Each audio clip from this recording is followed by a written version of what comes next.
Welcome to Talking History, a series of talks given to the Farnham U3A World History Group.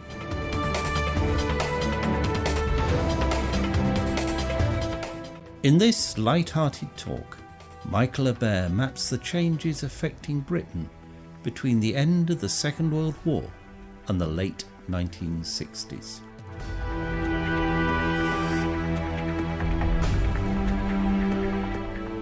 We're looking at Britain, or British politics really, from the end of the Second World War. It's really in three parts. We're going to start off with the first bit, 1945 till 1951, and I've called this the British Revolution, ? Most countries have a revolution from time to time. The Americans in 1776, the French in 1789, the Russians in 1918, but never the British. Or did we perhaps have just a little bit of a British sort of revolution just after the Second World War? There was certainly a dramatic change in attitude towards a lot of things. I think it's best summed up by the allegedly true story of a public school boy on a station platform snapping his fingers at a porter and shouting, "My man?" The porter, again allegedly, replied, "Oh no, that's all changed now. You can't talk to me like that anymore." Yet times had changed. The people of this country did have a different attitude to all sorts of things. Now let's have a look, a little light-hearted look, and see a little bit about how they changed. Well, the story of post-war Britain really starts, strangely, in 1941, when an aging civil servant was instructed to write a long and frankly boring report on social insurance and allied matters. I have read it cover to cover, and I can assure you it's frankly rather boring, but incredibly important. He took a piece of paper out of his desk drawer, he looked at it, and decided to make another cup of tea before he started. All his mates were away on active service, but here he was, stuck at a desk, drinking tea, and trying to write a report on social insurance. He managed to put it off for a year or so, but when in 1942 the new year clicked over on his calendar, he found himself under pressure to get something done. All the fun was going on elsewhere. Stalingrad, Midway, North Africa, all over Southern Europe, and here he was sitting at a desk. So, as we hear it, he made himself another cup of tea. And this is how the Beveridge report came to be written. Now, frankly, as I said, it was pretty boring, but it was a report that changed the face of Britain and gave Britain, I think, a fairer, certainly more socialistic society. It soon became a bestseller, despite Churchill's opinion that it was something the country would never be able to afford. The British people liked the idea of attacking the five great evils of want, ignorance, disease, squalor, and idleness. Well, at least those who weren't idle, they at least wanted it. It set out precise costings, which Mr. Churchill tried to ignore, and sowed the seeds for the biggest electoral shock in history. Churchill and Attlee had both wanted the old wartime coalition to continue until the war against Japan had ended, which looked as if, at that time, as if it may be quite some time away. But the rest of the Labour Party wanted the election there and then, and let's face it, who was Churchill to argue with the Labour's National Executive Committee? The great war leader, saviour of the universe, up against a quietly spoken little man by the name of Attlee. But Labour's trump card, though, was the suffering that the population had faced over the previous 6 years, and the hope that it had all been worth something. The First World War had been meant to be the end to end all wars, and to lead to a land fit for heroes. But the reality was very different. It just led to the Second World War. All those hours in air raid shelters, talking and fantasizing about the kind of world they wanted, led to the election result that would have broken the swingometer if there'd been such a thing in those days. The population didn't want iPads or 100-inch televisions or new mobile phones. So they, well, it's we, isn't it, not they, wanted fairness, equality, and a land of opportunity. There was a tremendous sense of relief that the war was over at last, and that the population wanted to get away from wartime restrictions and to look for something new. The results of the election would not be declared for a further 3 weeks once the polls had closed, because all the votes from the forces abroad had to be included. And that didn't stop the news of the world declaring that Mr. Churchill has achieved a working majority. There were huge numbers in the armed forces, and the ABCA, the Army Bureau for Current Affairs, went round holding discussion groups. Looked at from a later perspective, they did seem to have a bit of a left-leaning slant. Many people seem to feel that Churchill would continue as leader, whatever the result. Winston spent those 3 weeks with the presidents of America and Russia, between themselves carving up the map of Europe. Various bits of Europe were given away to Stalin, but at least we kept Greece, the cradle of civilization. Now, as an old Harrovian and classic scholar, Churchill felt he had to keep that bit. He dashed back to London for the results, while poor old Stalin expected him back at Potsdam. Stalin could never understand to his dying day quite how Churchill had had the ballot boxes for 3 weeks and still lost the election. The new Prime Minister, Clement Attlee, was not exactly the person you'd choose to lead a socialist revolution. Well, you could argue there wasn't one anyway, or at least not a proper one. His landslide victory, rather like a much later one, was won by a public schoolboy who'd held distinctly conservative views in his younger days and gone on to study law.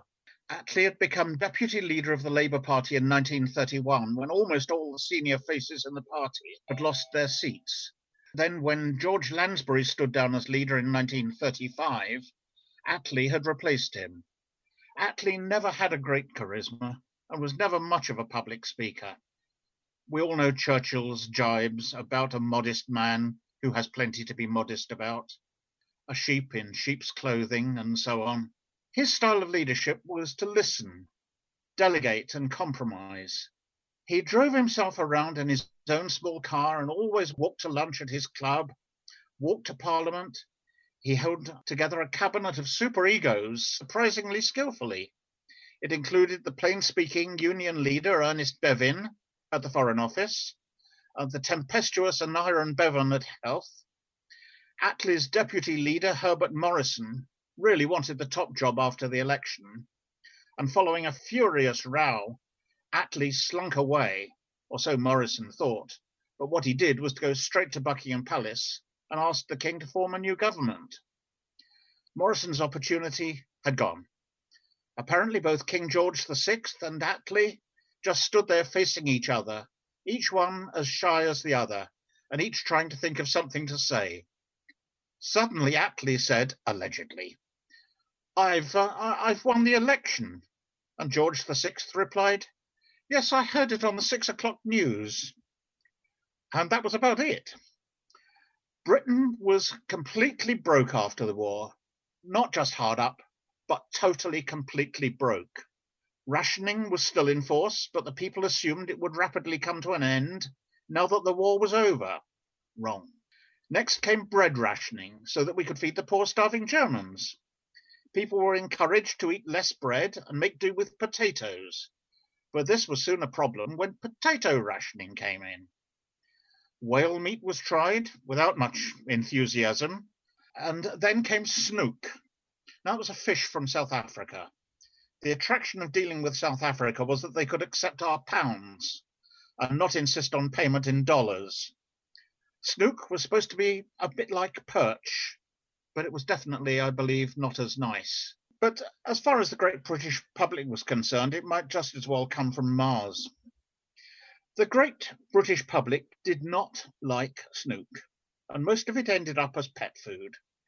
The war in the Far East ended when the Americans, rather unsportingly some would say, dropped their 2 brand new atomic bombs on Hiroshima and Nagasaki, just because they didn't fancy losing an estimated 1 million soldiers attacking mainland Japan.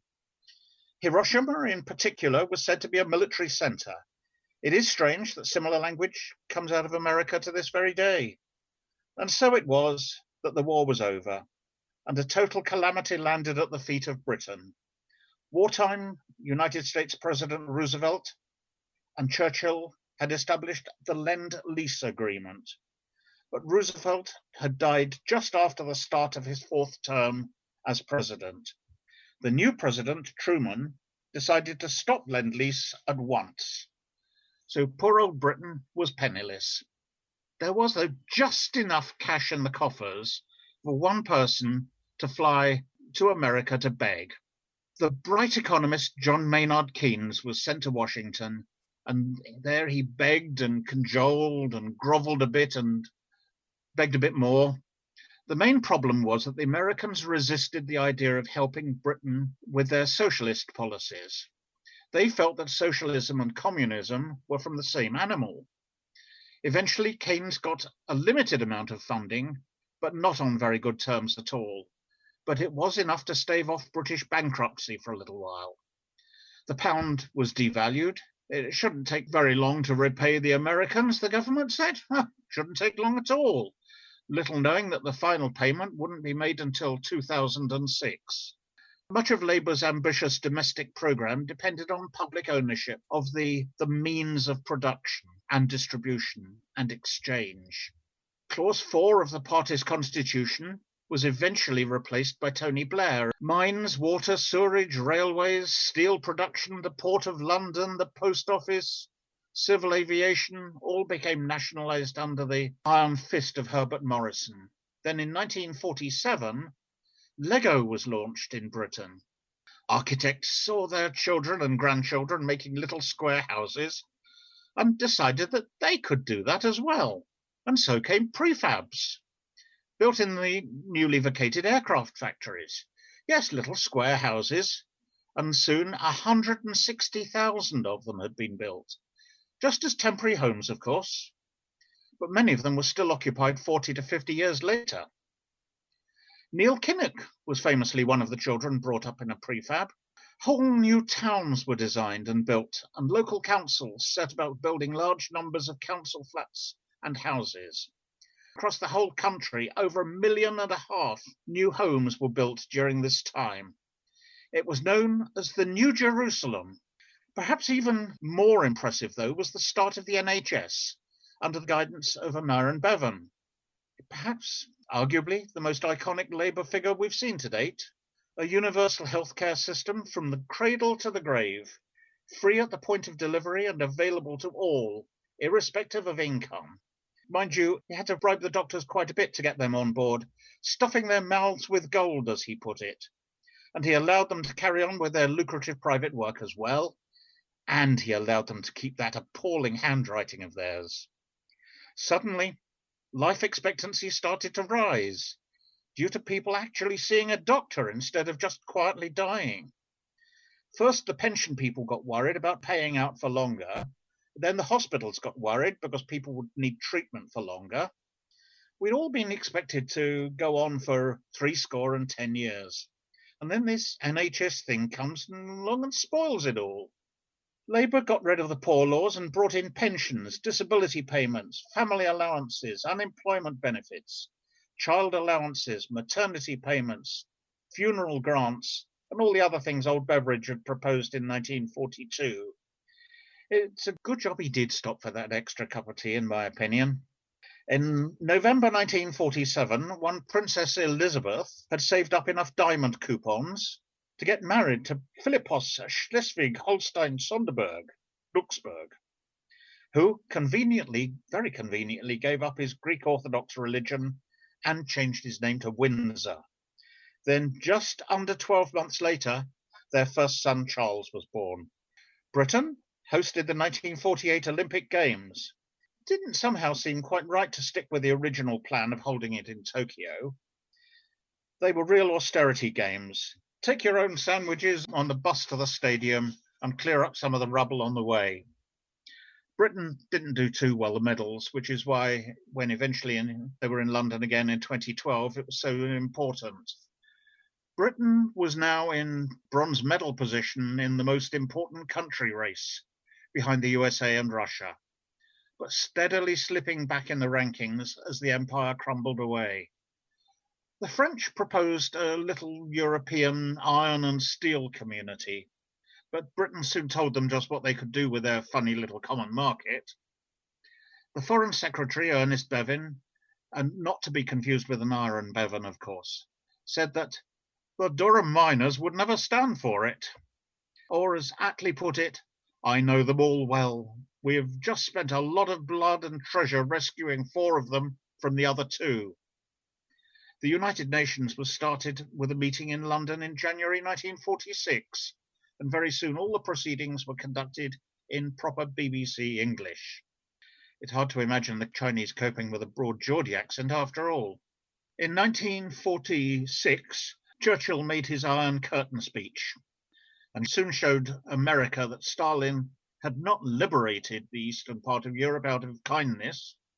To try to encourage countries from falling under Mr. Stalin's clutches, a massive assistance program known as the Marshall Plan was invented. This largely funded our NHS and social programs. Berlin was neatly carved up by the war victory, but the non-Russian bit, known as West Berlin, was surrounded and under siege. A huge airlift took place which not only saved the population there, but also earned Freddie Laker enough money to start his own airline and take British holidaymakers abroad to places they'd only dreamed of going to. A sort of 1960s Ryanair. 4 months later, NATO was formed. Russia tested its first atomic bomb, hardly abiding by the rules of cricket, but then what do you expect?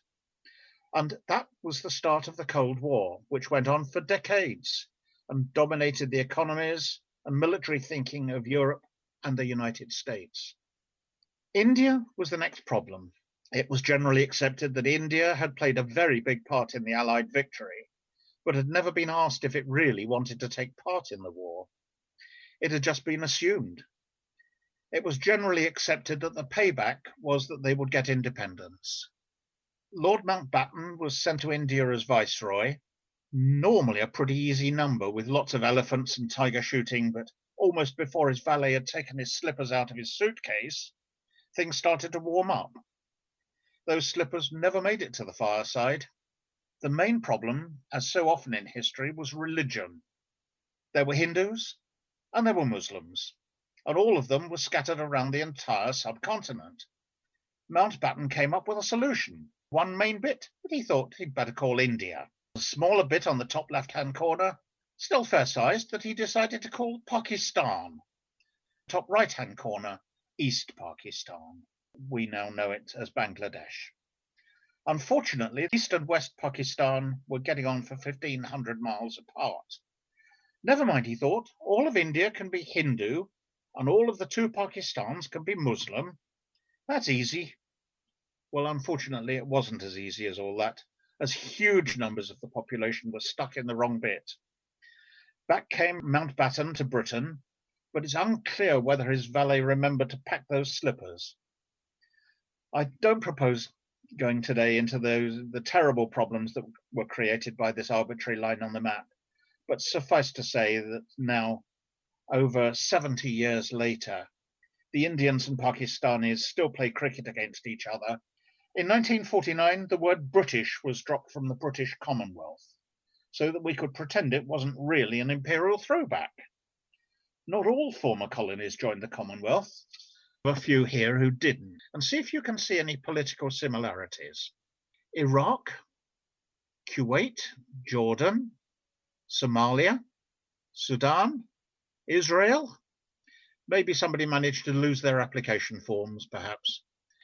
When in 1948 British Nationality Act was passed, giving free rights of entry into Britain for any Commonwealth citizen, it was expected that a couple of nice Canadian lumberjacks and a couple of nice Australian cricketers might come over.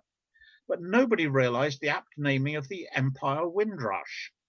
Like a rush of wind, Commonwealth citizens started to rush over here. The Empire Windrush, what a truly imperial-sounding name, had originally been called the Monte Rosa and was built for the Hamburg Südamerika Shipping Company in 1930 and was later a troop ship for the Germans when they invaded Norway, then went on to be a support ship for the Tirpitz in Norway until she was taken as war booty. The problem was certainly not the people who came, most definitely not. It was the shortage of housing, food, and opportunities, and all this led, tragically, to racism. And so came the 1950 election, and so came the birth of me. Labour planned to add meat, sugar, and cement to their list of nationalised industries, but the electorate decided it was not sure. They elected Attlee's Labour government back in again, but with a very tiny majority this time. Sterling was devalued again, and another war was starting. Dean Rusk, a future American Secretary of State, was busy drawing a straight line across Korea in his old school atlas, when he noticed that the 38th parallel was already marked in. So he decided that that should be the line between communist North Korea and non-communist South Korea. They managed to spend 3 years fighting their very nasty war, which involved 20 countries, including Britain, of course. First, the South virtually overran the North. Then China came in, and the North virtually overran the South. And before you could blink, well over 1 million people had died over 3 years that the war lasted, before they eventually decided in 1952 to call it a day and go back to the old two sides of the 38th parallel. Britain had poured shed loads of money and conscripted soldiers into the Korean War, money the country couldn't afford. So the Deputy Prime Minister, Herbert Morrison, decided to have a party, a big party in London, alongside the Thames. He decided to call it the Festival of Britain and to hold it on the centenary of the Great Exhibition. The highlights included the Skylon, a sort of cigar-shaped contraption that had no visible means of support, like the British economy. The Dome of Discovery, a rather magnificent dome on the banks of the River Thames, which had no real use. Herbert Morrison bounced his grandson on his knee and told him all about this wonderful dome had the idea for. That grandson must have taken in all that he said, because he was Peter Mandelson, who also built a rather useless dome on the banks of the river 50 years later. So now we come to part 2, 1951 to 1963. The ruling class loses respect. The cost of the Korean War left Britain in financial ruin again, so the cabinet agreed to start charging for some small aspects of the NHS.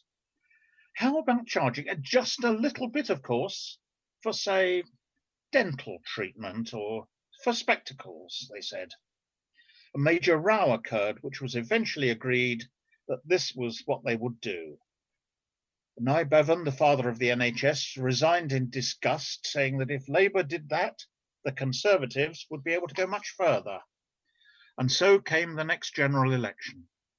Winston got back in, although Labour got more than 1 million more votes than the Conservatives. But Churchill won several key seats. That made 2 occasions when he became Prime Minister without winning the popular vote. It's interesting to look back at the 6 years of Attlee's government and see what they achieved. They took key industries under state control, rightly or wrongly. They started the NHS and a raft of social policies to go with it. They managed to get through the aftermath of the Second World War, got out of Palestine and India, avoided a war with Russia, and were heavily involved at the start of both the United Nations and NATO. But still biscuits were rationed. I leave it to you to decide if it was a little bit of a stiff upper lip kind of revolution.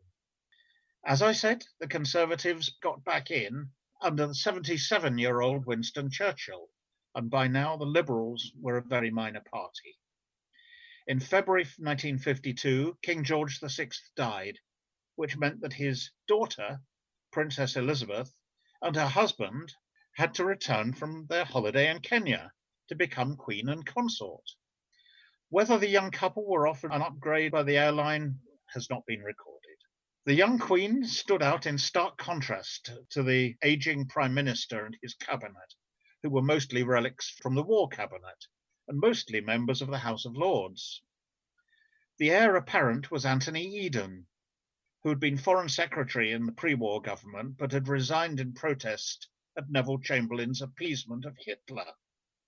Unfortunately, history has a nasty habit of repeating itself, in this case half a century later with Messrs. Blair and Brown. Churchill had a couple of strokes, but his doctor thought it would be better for him to keep him occupied, to reduce the effect of his depression, his black dog as he called it. Poor old Eden sat patiently waiting for the old man to retire, but nothing happened.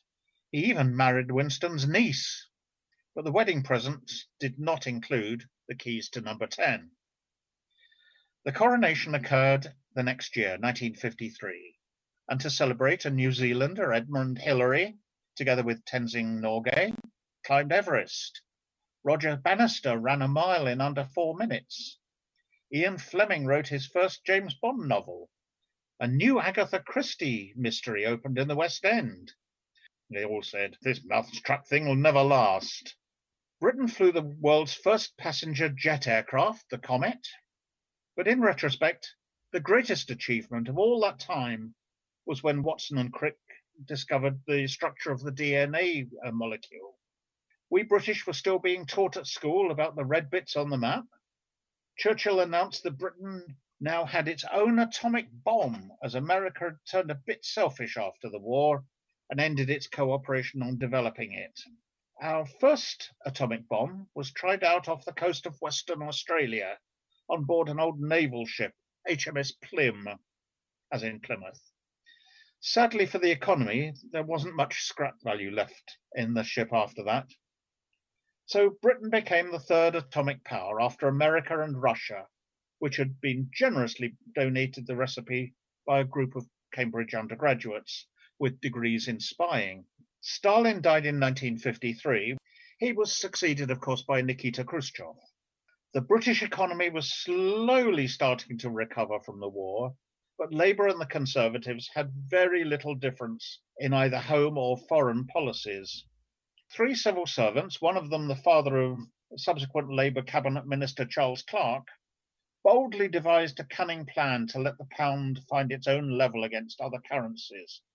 Now, this would have substantially increased unemployment and may have meant the end of our welfare state, but would probably have saved our post-war industrial base, our ability to make and export things.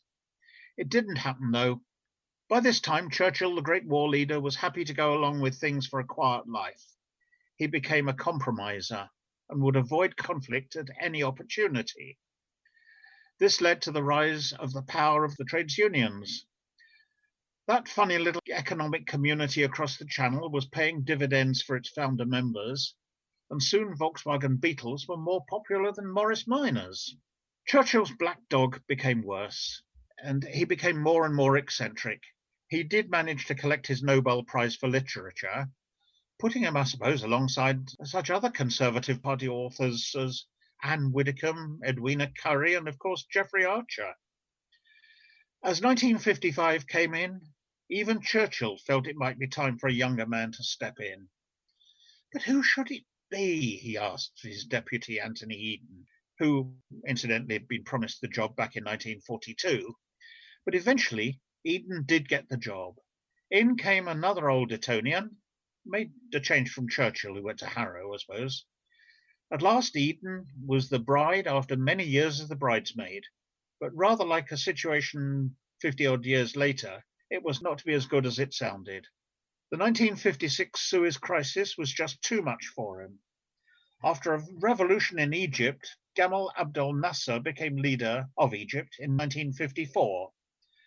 Britain and America had promised money to build a dam across the River Nile, but withdrew their offer. Nasser decided to nationalize the Suez Canal, as we all know, going through, Egypt. Well, Mr. Nasser had no intention of stopping the ships going through the canal. He needed the money too much. Most of Britain's oil came through the canal, and Eden was livid. He had a meeting with the French, who, after all, had built the damn thing in the first place, and they devised a plan. What they would do would be that Israel would be secretly asked to invade Egypt, and then Britain and France, enraged by this, would just have to invade Egypt to secure the canal for the good of the rest of the world, of course. Easy.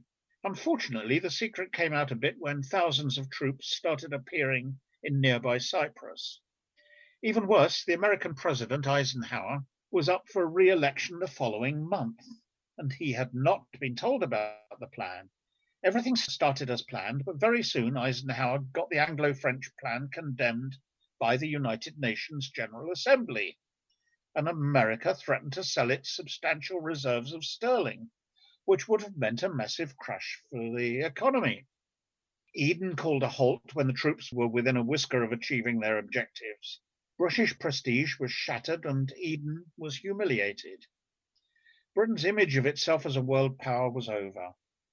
Russia decided that if Britain and France could invade Egypt, they could invade Hungary, where communism was not going down too well at that point. And the United Nations felt it had no real answer to that one. Eden's health deteriorated due to the stresses of Suez, and Harold Macmillan, who'd repeatedly assured Eden that the Americans would have no objections whatsoever, nimbly took over. Another old Etonian with grey hair and a moustache, who jumped over Rab Butler in the batting order. Macmillan, like Churchill, had an American mother and worked hard to patch up the relationship between the two countries. Britain just had to learn to play second fiddle to the United States, despite its imperial past. This imperial past, though, was slipping away steadily. The Gold Coast, nowadays Ghana, became independent in 1957, with Nigeria, Sierra Leone, Tanganyika, and many other countries following soon after. Places like Rhodesia and Kenya were harder, though, because the expat communities refused to accept majority rule. In Kenya, the Mau Mau rebellion was put down rather brutally. 13,000 Africans were killed during the hostilities, compared with 95 Europeans. Supermac announced in South Africa that a wind of change is blowing across this continent, whether we like it or not. And they didn't like it. Cuts in Britain's crippling defence budget and the abolition of national service reduced the numbers in the army from 690,000 to 395,000. Look how many we've got today, around about 80-something thousand. The Prime Minister knew he had to balance the books, but flatly refused to cut public spending, which antagonised the Chancellor Peter Thornycroft, who promptly resigned along with two Treasury Ministers, Enoch Powell and Nigel Birch. Macmillan announced that it was just a little local difficulty, which made him look even more unflappable. He'd come to prominence in 1953 when he'd fulfilled the Conservative pledge of building 300,000 new houses per year. Although 300,000 houses had indeed been built, something close to 75% of them had been built by Labour local councils. But never mind. He got good publicity being photographed in a council house and somehow managed to avoid asking where the ballroom was. But then he got into difficulties when the 1957 Rent Act was introduced. This made it a lot easier for landlords to evict tenants and increase rents. I won't go into much detail there. Well, the most notorious, anyway, of many dreadful landlords using this was one Peter Rackman, who used to split flats and then split them again and then split them again and cram immigrants in and charge them astronomically high rents for tiny, tiny premises. He did manage to look after a couple of his tenants better, though, a couple of girls known as Mandy Rice-Davies and Christine Keeler, who you'll be amazed to hear we're going to hear a little bit about later. On the whole, though, most people felt things were getting slowly better, and in the run-up to the 1959 election, Supermac announced, "Let us be frank about it, most of our people have never had it so good." He was re-elected with a majority of over 100. Hugh Gaitskell, the Labour leader, had made some rash and frankly foolhardy promises that shattered his credibility a bit. Soon after the election, he announced that he planned to end the famous Clause 4, which was about commitment to public ownership of business. But he was soundly defeated on that one, which divided the Labour Party even more. Labour thought they'd never had it so bad. But then along came Mr. Profumo. Now, I mustn't get ahead of myself here. Macmillan was sure that Britain's future lay in Europe rather than the Commonwealth, the old empire. Unfortunately for him, he'd not adequately considered a certain chap called Mr. de Gaulle, who didn't think much of us getting closer to America. He also felt that Britain was patronising to France, the dominant power in the European common market at that time, as Germany was still recovering from the war. Macmillan invited de Gaulle to his private home for talks, but things got very difficult when the cook refused to have de Gaulle's emergency blood supply stored in her fridge. Matters got worse still when they went out onto the estate shooting.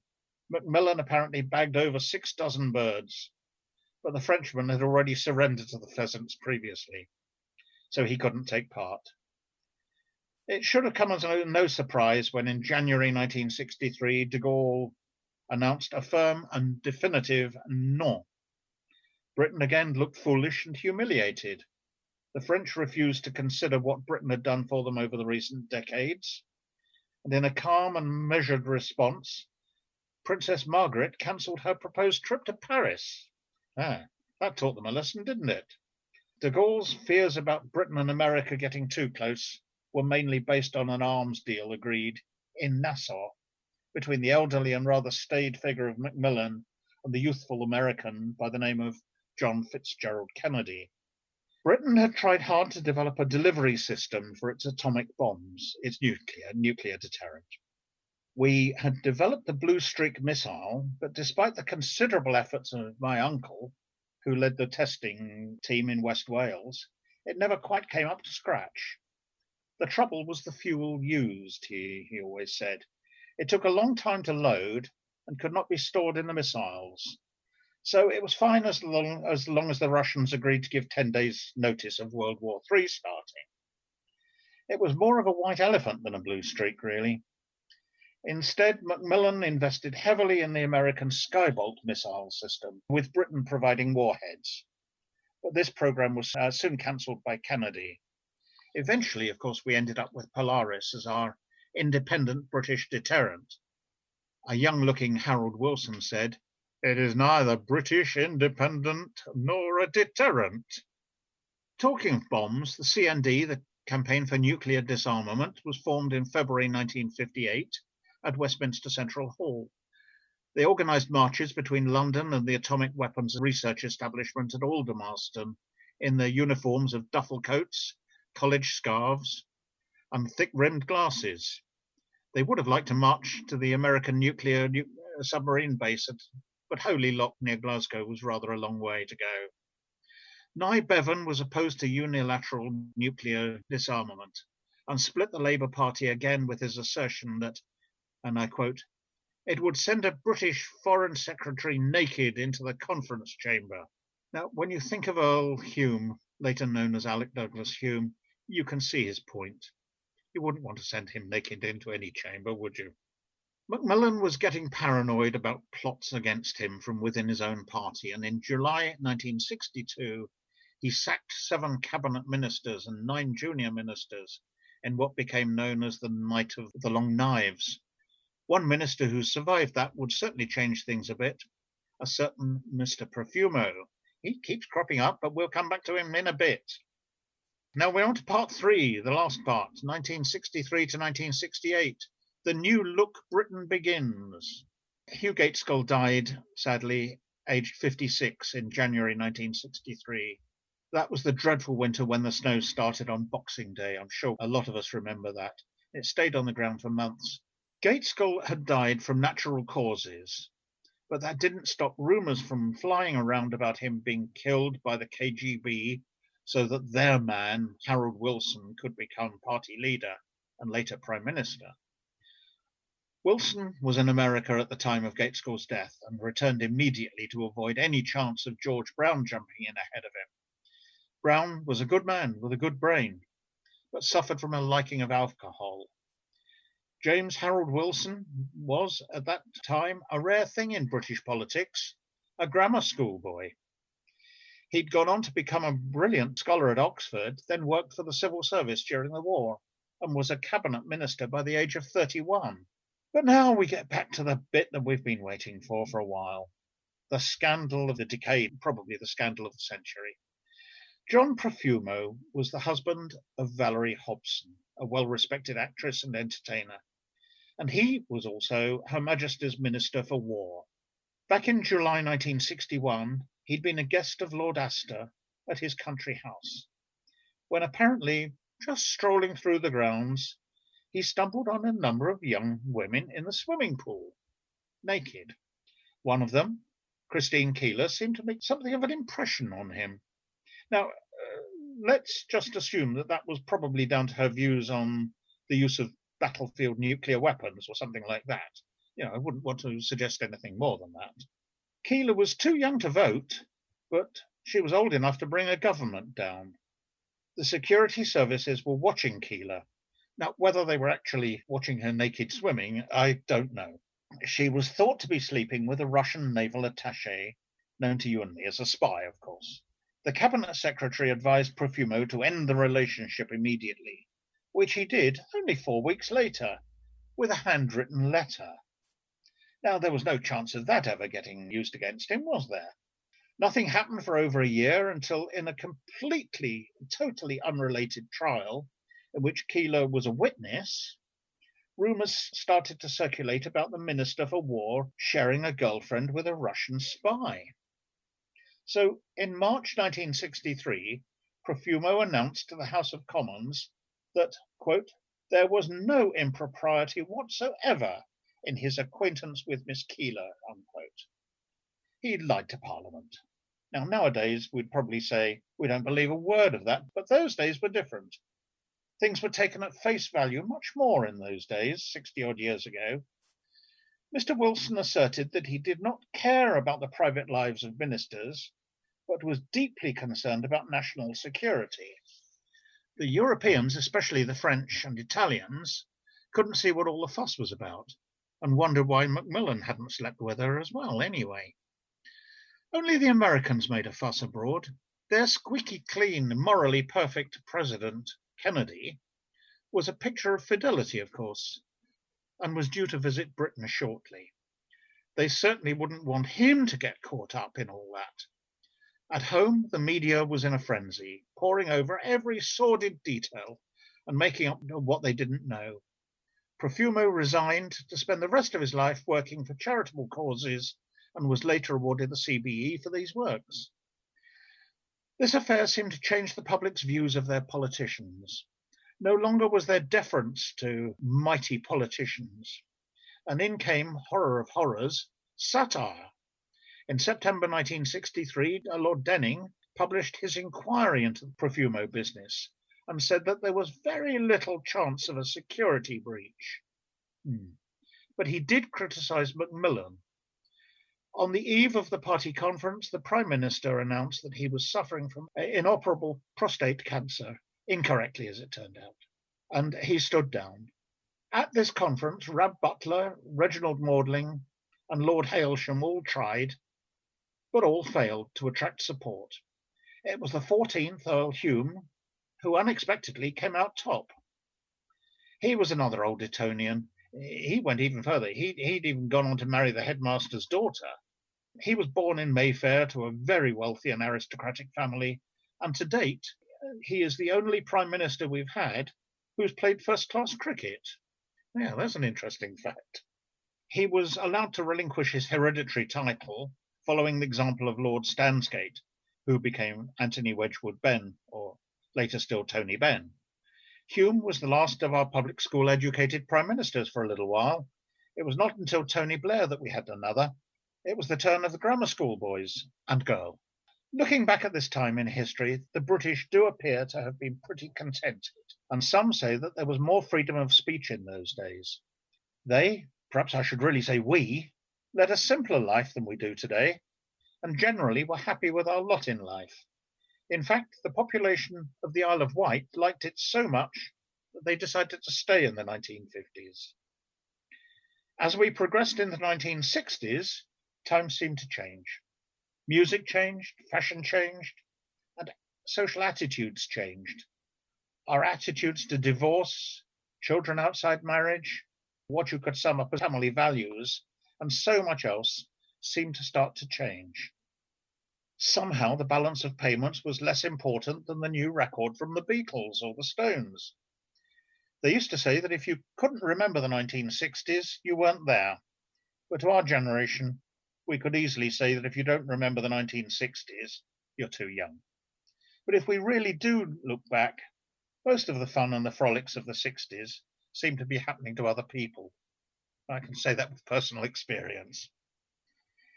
In those heady days, the Russians and Americans were in the space race, and we did invent the hovercraft, I suppose. Harold Wilson announced to the nation that we were entering a technological age. The trouble was that when we really did get mobile phones, laptops and memory sticks, we'd work even longer. No peace on the train home anymore. So Sir Alec Douglas Hume, as the Prime Minister was now called, decided that he had to keep up with Labour on the idea that we were in an age of technology. So he appointed a new Minister for Science. He chose another old Etonian, why wouldn't you? A Latin scholar called Quinton Hogg. Suddenly, though, youth was important. There was a youthful President Kennedy, a youthful Harold Wilson, and the start of a youth culture. By the end of 1963, Kennedy had been assassinated, but that was the week that was. TW3 summarized his choice before the electorate as dull Alec versus smart Alec. Hume decided to delay the election until the last possible moment, 15th of October 1964. It was more than 5 years since the last election, and frankly, things had changed. Unfortunately, the way people looked on television mattered more. And however nicely we try to put it, Sir Alec had a face that looked like a skull. Sorry, Sir Alec, but I'm afraid it is a fact. When the election did take place, Labour got in with a tiny majority of just 4 seats. The result was even closer than the policies of the two parties. Wilson had even persuaded the BBC to delay broadcasting Steptoe and Son until after the polls had closed, to try and get as many voters as possible out. Just after the polls closed, 2 world-changing events occurred. The Chinese tested their first atomic bomb, and Khrushchev was toppled in Moscow. Now, a while ago, we looked at the 1957 Rent Act and Rachmanism. Now, in the 1960s, a new housing blight started to hit Britain. High-rise blocks of flats started to rise all over the place. Slum clearance schemes were rife, and residents were being put into high-rise blocks with no sense of community, but enjoying the pleasures of crumbling concrete, high alumina cement, damp from the condensation. They were also good places for undesirables to hide. Some even had a gas supply, which can be rather nasty if the lady underneath you leaves the gas on and there's an explosion. No, those streets in the sky were never going to really work that well. Nobody really asked the people what they thought, and on the rare occasions that they did, nobody took any notice. Property developers would just stuff brown envelopes full of cash into the hands of planning committees. It was a scandal such as this, involving the architect John Poulson and the leader of Newcastle City Council, T. Dan Smith, that brought down Reginald Maudling. One modernist architect, Erno Goldfinger, who lived in Hampstead, so annoyed his neighbour Ian Fleming by designing these blocks that he became immortalised as one of the nastiest characters in the James Bond novels and films. Motorways started to carve their way through the countryside, and railway lines closed under Dr. Richard Beeching. Yes, transport was changing too. We know a lot about the workings of the 1960s Labour governments, as 3 ministers were busy writing diaries: Tony Benn, Barbara Castle and Richard Crossman. When Jim Callaghan, as Chancellor, went to his new desk, he found the country was virtually bankrupt. Again, history repeated itself when Osborne became Chancellor. Whilst filling the fridge with beer and sandwiches, Wilson and Callaghan decided not to devalue sterling. They didn't ask the Commons or even the Cabinet, they just decided to do it. They knew the campaign for the next general election had effectively started, as their majority was so tiny that they didn't dare take a bold move that would diminish the standing of Britain further. They just couldn't admit that Britain was bankrupt. Churchill died at the beginning of 1965. He'd only retired as a Member of Parliament the previous year, having become one under Queen Victoria. His state funeral involved riverside cranes bowing down and over 300,000 people shuffled past his coffin. He had expressly insisted that just to upset de Gaulle and the French, his cortege should travel through Trafalgar Square, past the statue of Nelson, and end up at Waterloo Station. Now, we teenagers were happy as we didn't have to put up with crackles of Radio Luxembourg anymore and could listen to our music on the pirate radio stations. And then eventually the BBC agreed to start Radio 1. Anybody remember the first song they played on it? Flowers in the Rain by The Move. The Rolling Stones opened their first Top of the Pops with a young, rather shifty-looking figure known as Jimmy Savile as presenter. The next election duly arrived in 1966. Harold Wilson increased his majority to 97 seats. Many of the new influx of MPs were middle-class, university-educated people, in contrast to the majority of working people who were their predecessors. I think it's fair to say that Wilson was a disappointment as Prime Minister. He seemed to be there because he wanted to be Prime Minister rather than because he had a long-term view of taking the country forward. He didn't trust his cabinet, and his only confidant was his secretary, and according to rumours, his lover, Marcia Williams. One good thing happened in 1966 was that colour television started. Oh yes, and then England won the Football World Cup, didn't they? Roy Jenkins was the Home Secretary in this government. He was behind a lot of the social legislation passed under this parliament, including bills on abortion, homosexuality and censorship. Mary Whitehouse started the Clean Up TV campaign in 1965 with 2,000 members, apparently all writing simultaneously to the BBC. Perhaps the most significant advance during this time was the introduction of the contraceptive pill. It had been around in the early 60s, but by the middle 1960s, it was more widely available. Brilliant though he arguably was, Roy Jenkins was never really cut out for the top job, as he enjoyed wine and women a bit too much. The fiery red-headed Barbara Castle, as Minister for Transport, brought in the breathalyzer, even though she couldn't drive herself. Jim Callaghan was the only politician to have occupied all four of the top jobs: Prime Minister, Home Secretary, Foreign Secretary, and Chancellor of the Exchequer, even though he never went to university.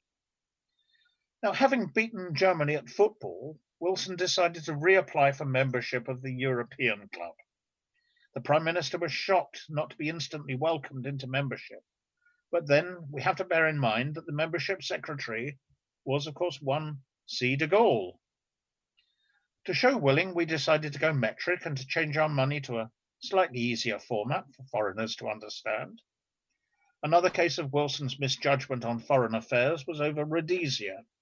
Its leader, Ian Smith, had declared independence unilaterally. These talks got nowhere. He tried again in supporting America over Vietnam, but got little or no support. His attempts at foreign diplomacy were not really helped by his deputy and Foreign Secretary, George Brown. One of my favourite stories about him concerns the time when, at a reception in honour of the Belgian government, his speech said, I quote, "While you have all been whining and dining here tonight, the British Army has been defending Europe. And I ask you, where are the soldiers of Belgium? They're all in the brothels of Brussels." Unquote. Diplomatic? Well, there we are. Another even better one took place in Latin America. Brown spotted a striking figure in a flowing crimson gown just as the band started to play. He rushed up and asked for a dance. The reply was, "There are 3 reasons, Mr. Brown, why I will not dance with you. The first is that I fear you have had a bit too much to drink. The second is that this is not a waltz, but the Peruvian national anthem. And the third reason we may not dance is that I am the Cardinal Archbishop of Lima." But despite this, when Brown did leave the government, he was a real loss. On many issues, history did show him to be right. He was a good man, essentially. In 1900, way back in 1900, a pound had been worth $4.87. By 1967, it was worth $2.80, but it was still too high. And yet another devaluation brought this down to $2.40, which upset the Commonwealth countries who kept their reserves in sterling. Soon the poll ratings showed the government was slipping fast, and Callaghan resigned. Wilson made his famous speech through a fog of pipe smoke about the value of the pound in your pocket is not being affected. Most of us knew full well it would be. America begged Britain to join them in the Vietnam War. Just 2 brigades and your financial troubles will be over, Lyndon Baines Johnson said. But it got him nowhere. On this matter, Wilson's action was the best answer in the world. He ignored it. He judged that the Anglo-American relationship was just not worth it, and so no British soldiers were deployed to Vietnam, and obviously none died there. As a side issue, I do know that we did actually, though, supply some aircraft, spy aircraft, to help the Americans. So in a very small degree, we were involved, but no soldiers on the ground. Soon, the streets of London, and particularly around the American embassy, were descending into chaos due to Britain's perceived support of America, even though we'd refused to help. The violent response by the police made things even worse. 1968 was definitely a tumultuous year around the world, with near revolution in Paris, riots in most of Europe and America, Russian tanks in Prague, the Rolling Stones releasing Street Fighting Man, and to cap it all, Cliff Richard singing Congratulations. He got second place in the Eurovision Song Contest, and he would have come first, except that General Franco rigged the votes of the Spanish jury, and Spain won by 1 point. And to me, that sounds like a very good place to end. Thank you very much indeed. The views expressed in this talk are representative of the views held at the time of the material being discussed. They do not necessarily represent the views of the speaker, the Farnham U3A History Group, or the team at the Mr. T podcast studio. This podcast has been produced by the Mr. T podcast studio in association with the Farnham U3A World History Group. Thank you very much for listening.